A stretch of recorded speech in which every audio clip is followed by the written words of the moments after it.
जी अस्सलाम वालेकुम, क्या हाल है? सब लोग खैरियत से हैं। अली अमीन गंडापुर साहब समेत पाकिस्तान तहरीक इंसाफ के 23 लीडरों के वारंट जारी हो चुके हैं और ये जो वारंट है नाकाबिल ज़मानत हैं।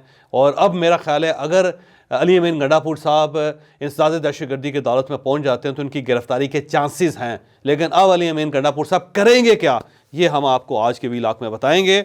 और इसके साथ साथ साइफर केस में इमरान खान साहब और शाह महमूद कुरैशी साहब को रिलीफ मिलता हुआ नज़र आ रहा है। हम ये किस बेस पे बात कर रहे हैं ये भी आपको इसी व्लॉग में बताएंगे।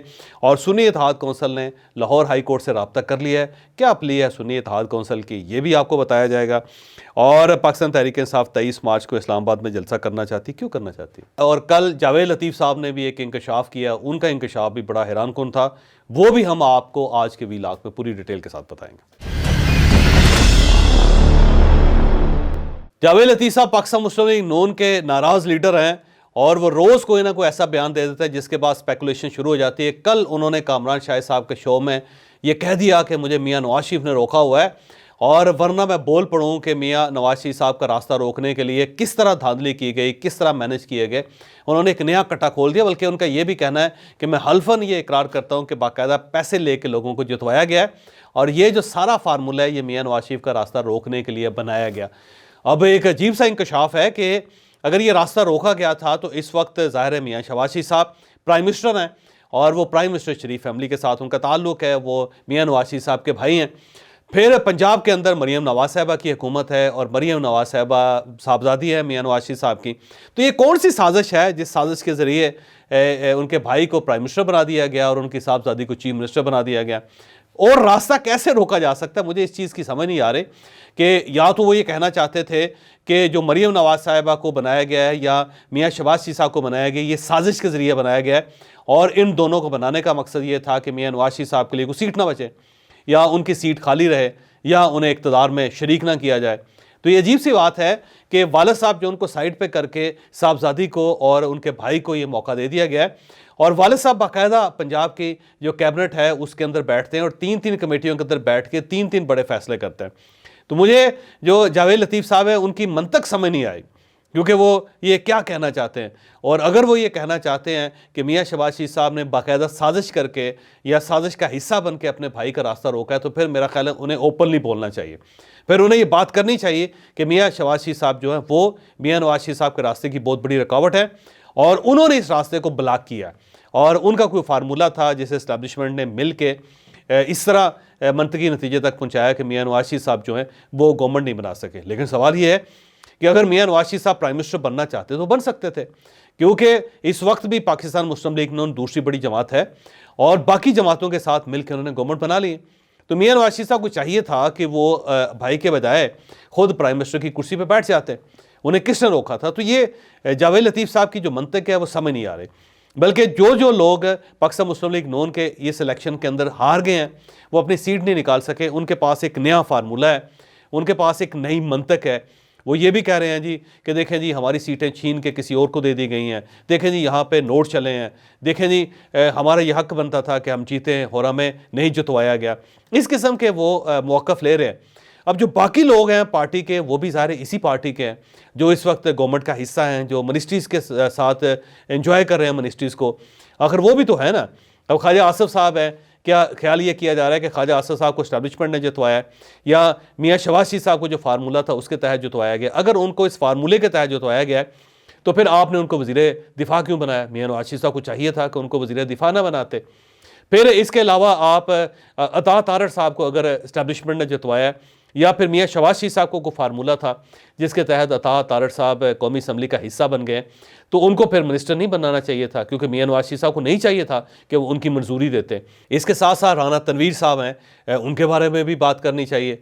फिर आप देख लें अयाज सादिक साहब हैं, अयाज सादिक साहब को भी स्पीकर नहीं होना चाहिए था, क्योंकि वो भी फिर एक साजिश का हिस्सा बन के वो कामयाब हो के हैं। तो ये अजीब सी मंतक है जावेद लतीफ़ साहब की जो मेरे जहन में नहीं आ रही कि वो क्या कहना चाहते हैं। मेरा ख्याल है कि वो शायद थोड़े से नाराज़ हैं कि उन्हें जितवाया नहीं गया, और जिस तरह दूसरे लोगों को जितवा दिया गया तो उन्हें भी रात की तन्हाई में किसी वक्त जब वो सोए हुए थे तो उन्हें बाकायदा मैंडेट दाएं बाएं करके उन्हें भी एमएनए बनाना चाहिए था। अब क्योंकि एमएनए नहीं बन सके तो इसका मतलब ये हुआ कि मियां नवाज शरीफ साहब का रास्ता रोक लिया गया।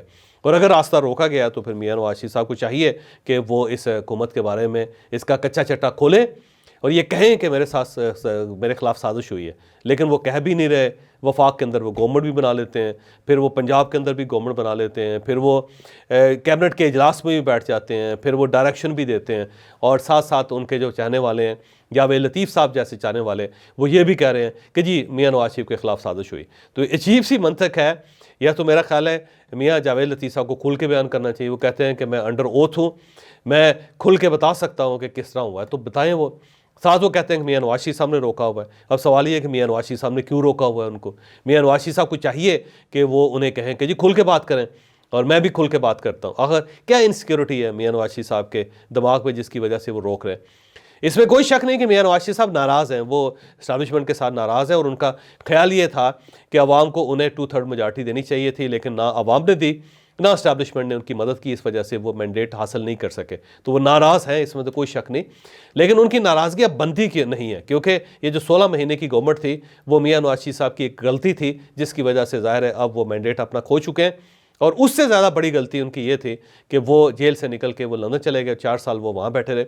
उन्हें नहीं जाना चाहिए था, उन्हें ये इस बार जेल बर्दाश्त करनी चाहिए थी, और अगर वो इलाज के लिए गए थे तो 8 हफ्तों में उन्हें इलाज करवा के वापस आना चाहिए था। अगर वो वापस आ जाते आज सूरत हाल मुख्तलिफ होती, और जो 16 महीने की उन्होंने हुकूमत ली थी वो ना लेते तो आज पार्टी की सूरत हाल मुख्तलिफ होती। तो ये मियां नवाज शरीफ साहब की गलतियाँ हैं जिसकी वजह से पार्टी इस लेवल तक पहुंची है। लेकिन मेरा ख्याल है जावेद लतीफ़ साहब को शायद ये गलतियां नज़र नहीं आती, या वो ये समझ रहे हैं कि कोई और है या उनकी फैमिली का कोई बंदा है जो उनकी गर्दन पे अंगूठा रख के उनसे ये काम करवा रहा है, जो ज़ाहिर है मेरा नहीं ख्याल कि कोई जस्टिफिकेशन हो सकती है। मियां नवाज शरीफ साहब अगर वाकई इस गवर्नमेंट से मुतमईन नहीं थे तो उन्हें फिर इस गवर्नमेंट को नहीं बनाना चाहिए था। तो जावेद लतीफ़ साहब को मेरा ख्याल है सच बोलना है तो पूरा सच बोलें, नहीं तो चुप करके बैठ जाए।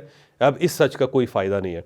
इसके साथ साथ अली अमीन गंडापुर साहब को कल इंसदाद दहशतगर्दी की अदालत ने उनके नाकाबिल ज़मानत वारंट जारी कर दिए और उनको 2 अप्रैल को तलब कर लिया गया। और ये सिर्फ अकेले नहीं है, इसके साथ 23 लोग हैं, और उन 23 लोगों की अगर फहरिस्त पढ़ी जाए तो बहुत ज़्यादा लोग में से शिबली फराज साहब हैं, जिसमें मुराद सईद साहब हैं, जरताज गुल साहिबा हैं जो इस वक्त MNA बन चुकी हैं, श्री मज़ारी साहिबा हैं जो ज़ाहिर इस वक्त MNA नहीं है, जुल्फ़ी बुखारी साहब लंदन में बैठे हुए हैं, शहबाज गिल साहब हैं जो अमेरिका के अंदर बैठ के IMF के दफ्तर के सामने मुजाहरे कर रहे हैं, फिर उस्मान सईद बसरा साहब हैं, फिर उस्मान डार साहब हैं। उस्मान डार साहब तो ज़ाहिर अब वो हो के चिला काट के घर वापस आ गए हैं, अब उनकी वालदा जो इलेक्शन लड़ी।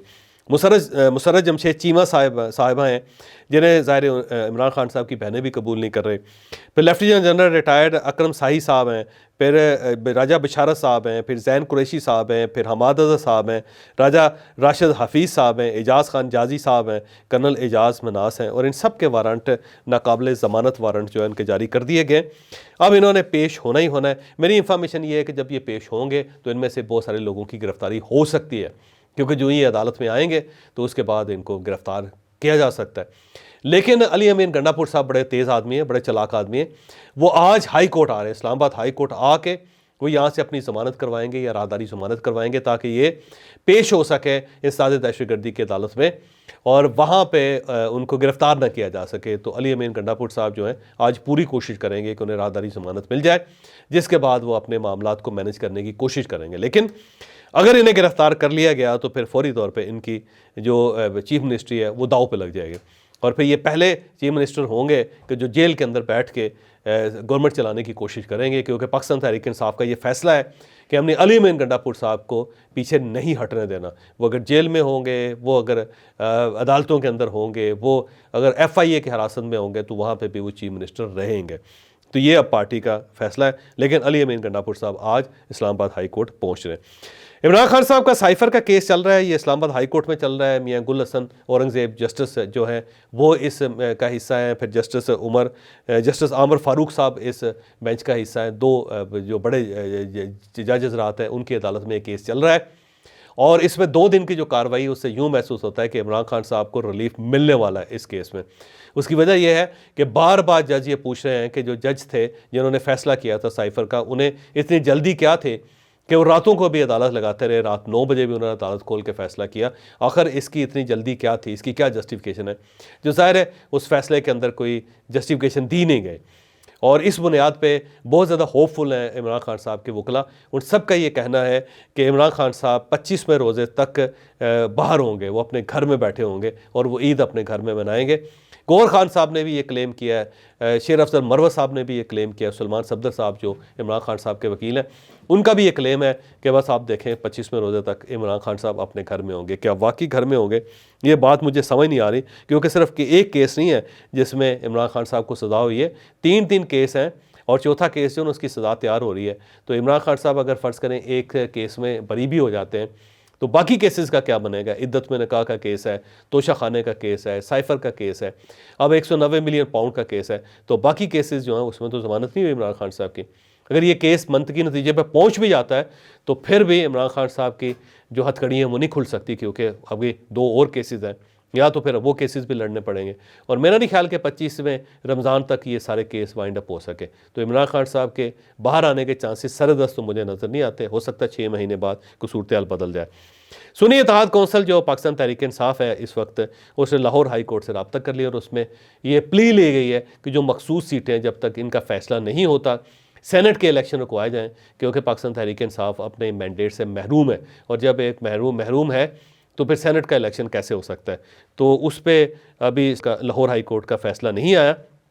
मुझे यूँ लगता है कि इसमें शायद पाकिस्तान तहरीक इंसाफ को रिलीफ मिल जाए, और अगर ये रिलीफ पाकिस्तान तहरीक इंसाफ को लाहौर हाई कोर्ट से मिल गया तो फौरी तौर पे इलेक्शन कमीशन जो है वो सुप्रीम कोर्ट ऑफ पाकिस्तान से रब्ता करेगा, क्योंकि उसकी प्ले ये होगी कि हम अवाने बाला के बगैर इस सिस्टम को नहीं चला सकते, तो उसका होना ज़रूरी है।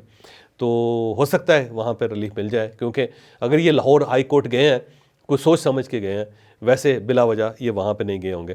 पाकिस्तान तहरीक इंसाफ ने डिप्टी कमिश्नर इस्लामाबाद से एक दरख्वास्त दी है उनको कि 23 मार्च को हम जलसा करना चाहते हैं।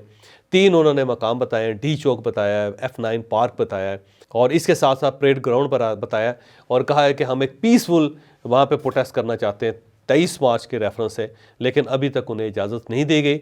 और अगर ये 23 मार्च की इजाज़त नहीं मिलती तो फिर पाकिस्तान तहरीक इंसाफ की कोशिश है कि वो 30 मार्च को ये एक जलसा करे, और इस जलसे में पहली मरतबा खैबर पख्तूनख्वा से बहुत लोग आएंगे, क्योंकि वहाँ पे उनकी हुकूमत है।